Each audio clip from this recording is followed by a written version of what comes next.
ఈరోజు కరీంనగర్ జిల్లా cooperative marketing society limited కార్యాలయం యొక్క మేనేజర్ రేగులపాటి వెంకటేశ్వరరావు గారు మరియు సుధగోని కుమారస్వామి క్యాషియర్ ఇద్దరు కూడా బాధితుడైనటువంటి కావటి రాజు దగ్గర నుంచి ₹1,00,000 లంచం తీసుకుంటూ రెడ్ హ్యాండెడ్గా ఏసీబీకి దొరికారు. ఈ కావటి రాజు ఫిర్యాదుదారుడు ఈయన 2018-19 ఖరీఫ్ సీజన్లో ప్యాడీ కలెక్షన్ సెంటర్ నిర్వహించడానికి గాను ఈ సొసైటీతోని ఒప్పందం చేసుకుని అప్పటి నుంచి ప్రతి సీజన్లో కలెక్షన్ సెంటర్స్ నడిపించుకుంటూ ఈ సీజన్ వరకు కూడా పనిచేశాడు.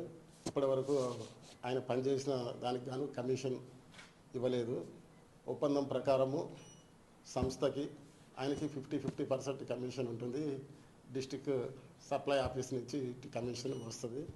ఇప్పుడు ఆయనకి ₹90,16,632 కమిషన్ రూపాయలు రావాల్సి ఉండే. దానికి గాను ఈయన 2-3 సంవత్సరాల నుంచి కూడా ఈ మేనేజర్ వెంకటేశ్వరరావు గారిని కలిసి అభ్యర్థిస్తూ ఎంత చేసినా కూడా దాన్ని వాయిదా చేసుకుంటూ వస్తున్నారు. అయితే గత సీజన్లో 1 లోడు, ఈ సీజన్లో 3 లోడ్లు చొప్పున ఎరువులు ఇచ్చి వాటిని అమ్ముకోమని చెప్పేశారు. చెప్పి ఆ రకంగా ₹20,30,000 ఆయనకు రావాల్సిన సొమ్ములో కట్ చేసుకున్నారు.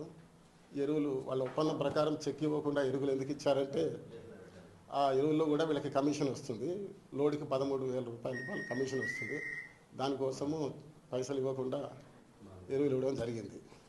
ఈయన మొన్న 1వ తారీఖు నాడు వచ్చి మళ్ళా తనకు రావాల్సిన బకాయిల గురించి ఇంకా ₹69,25,152 ఈయనకి రావాల్సి ఉంది కమిషన్ రూపంలో.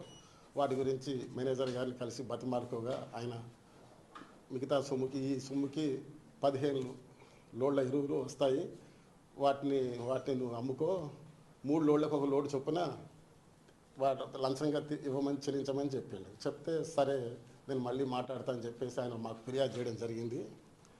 మళ్ళీ మేము ఆయన వెళ్ళి బతిమాలుకోమని చెప్పి పంపించాము.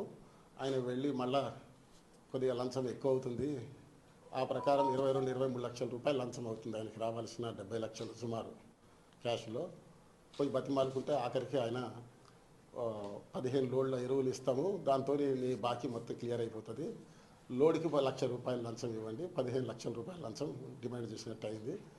1,00,000 ఇచ్చి 1 లోడ్ తీసుకొని పో, అట్లా 8 లక్షలు ఇస్తే అన్ని లోడ్లు ఇచ్చేస్తాము అని చెప్పి ₹15,00,000 డిమాండ్ చేసి ముందుగా 1,00,000 ఇచ్చి లోడ్ తీసుకెళ్ళమని చెప్పారు. దాని ప్రకారం ఆయన ఒప్పుకొని మమ్మల్ని సంప్రదించడం జరిగింది. ఈరోజు ఆయన ఒప్పుకున్న ₹1,00,000 లంచంగా ఇస్తూ ఉండగా మేము రెడ్ హ్యాండెడ్గా పట్టుకోవడం జరిగింది. ఈ ఇద్దరిని కూడా అదుపులో తీసుకుని మేనేజర్ గారిని, క్యాషియర్ రేగులపాటి వెంకటేశ్వరరావు గారి మేనేజరు, క్యాషియర్ సుధగోని కుమారస్వామి ఇద్దరిని కూడా అదుపులో తీసుకొని కరీంనగర్ స్పెషల్ కోర్టు ఏసీబీ కోర్టులో హాజరుపరుస్తాము. కేసు పరిశోధనలో ఉంది. మేనేజర్ గారిని కలవడం జరిగింది. ఆ రోజు సారు మరి కమిషన్ మాత్రం ఖర్చు అంతా మీరే పెట్టుకోవాలి, 50% ఉండాలని తెలియజేసిండు. ఓకే సార్ అని దానికి అంగీకారం చెప్పి గత 4 సంవత్సరాల నుండి సెంటర్లు నడుపుతూ ఉన్నాను.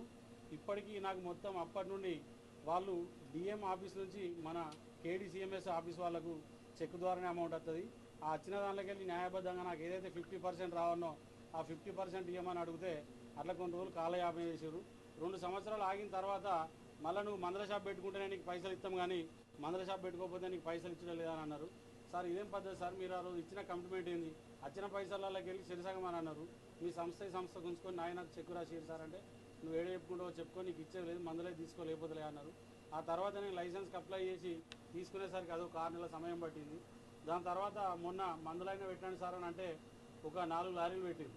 4 లారీలు పెట్టి మళ్ళీ ఏమైంది సార్ నా పైసలు నాకు రావాలి కానీ అంటే నేను ఇంకో 2 నెలలు అయితే రిటైర్మెంట్ అవుతా, నువ్వు నాకు డబ్బులు ఇస్తేనే నీకు పైసలు అయినా చెక్ అయినా మందని ఇస్తా అన్నాక నాకు 2 ఆడపిల్లలు ఉన్నారు సార్, నాకు చదువులకు దానికి దీనికి ఇబ్బంది అవుతుందని తెలిపినా కానీ కనుకరించకుండా నువ్వు నాకు ప్రతి లారీకి ₹1,00,000 లంచం ఇస్తేనే నీ పైసలు నీకు ఇచ్చుడు, లేకపోతే నీకు మందులు పెట్టులేదు, పైసలు ఇచ్చులేదు అని తెలిపగానే నేను మొన్న 1వ తారీఖు నాడు ఆఫీస్కి వచ్చిన వాళ్ళు ఈ సంఘటన జరిగినాక లంచం ఇచ్చి పని చేయించుకోవడం ఇబ్బంది లేక, అదేవిధంగా ఇట్లాంటి అధికారులు మల్లవోళ్ళు కూడా ఇట్లా వేయద్దు, మధ్యతరగతి వాళ్ళు విసిగిపోతే ఎలా ఉంటుంది, ఏడికైనా మంచిగా న్యాయం కోసం కొట్లాడతా అని చెప్పి నేను పోయి ఏసీపీ డిఎస్పీ సార్ను కలవడం జరిగింది. సార్ కలవగానే ఏం జరిగింది బాబు కూర్చో అని చెప్పి విషయం అంతా అడిగి తెలుసుకున్న తర్వాత విషయం అంతా చెప్పి లిఖితపూర్వక దరఖాస్తు ఇచ్చిన తర్వాత ఇవాళ రావడం జరిగింది. నాకు మొత్తం రావాల్సిన అమౌంట్ సుమారు 80 లక్షలు. 80 లక్షలకు గాను మొన్న ఒక 4 లారీలు, సుమారు ఒక్కొక్క లారీకి 5 లక్షల విలువ ఉంటుంది, 4 నుండి 5 లక్షల విలువ. 4 లారీల మందు బస్తాలు ఇస్తే 20 లక్షలు ముట్టినాయి. ఇంకా 61 లక్ష వరకు నాకు రావాల్సినది. దానికోసం నీకు ఒక్కొక్క లారీ పెడితే 1 లక్ష రూపాయలు ఇస్తేనే ఒక లారీ ఎరువులు ఇస్తానన్నాడు. నేను దయచేసి ఈ సందర్భంగా మళ్ళా మేనేజర్ కానీ ఏసీపీ డిఎస్పీ కానీ రిక్వెస్ట్ చేసిందంటే, సార్ దయచేసి నేను ఆర్థికంగా బాగుండోని కాదు, నాకు ఉన్న వాళ్ళకి వెళ్ళి సప్పో తెచ్చి ఈ పెట్టుబడి అంతా పెట్టినా, కాబట్టి నాకు రావాల్సిన న్యాయబద్ధంగా రావాల్సిన ఏవైతే 60 లక్షలు ఆ 60 లక్షల రూపాయలు నాకు చెక్ ద్వారా ఇప్పిస్తే నేనున్న అప్పులన్నీ నా బడి పిల్లల ఫీజులు కట్టుకొని చేయాల్సిన అవసరం ఉన్నది. కాబట్టి దీనికి అందరూ సహకరించాలని కోరుతున్నాను. అదేవిధంగా ఎక్కడైతే అన్యాయం జరుగుతుందో అక్కడ అధికారులు ఒక రకంగా నువ్వు ఏం చెప్పుకో ఏం చేసుకుంటావో చేసుకో అన్నా కానీ న్యాయం కోసం చనిపోవడానికైనా సిద్ధమనే ఉద్దేశంగా ఇక్కడికి వచ్చి ఇవాళ పట్టేయడం జరిగింది. రేపు నాకు కానీ నా కుటుంబానికి కానీ ఏదైనా హాని తలిస్తే కూడా ఈ ఇప్పుడున్నటువంటి మేనేజర్ గారి జిమ్మదారాన్ని కూడా మీడియా ముఖంగా తెలియజేస్తున్నాను. ఎక్కడ అన్యాయం జరిగినా కానీ ఇట్లాంటి దాన్ని ఎక్కడికక్కడ అన్యాయం జరిగినప్పుడు ఏసీబీ ఆఫీసును ఆశ్రయిస్తే వాళ్ళు మనకు న్యాయం చేస్తారు. కాబట్టి మధ్యతరగతి వాళ్ళు ఎవరైనా కానీ అన్యాయం జరిగినప్పుడు ఇబ్బందులకు గురైనప్పుడు మన కరీంనగర్ ఏసీబీ ఆఫీస్ డిఎస్పీ గారిని కలవాల్సిందిగా కోరుచున్నాను. నా పేరు కావటి రాజు.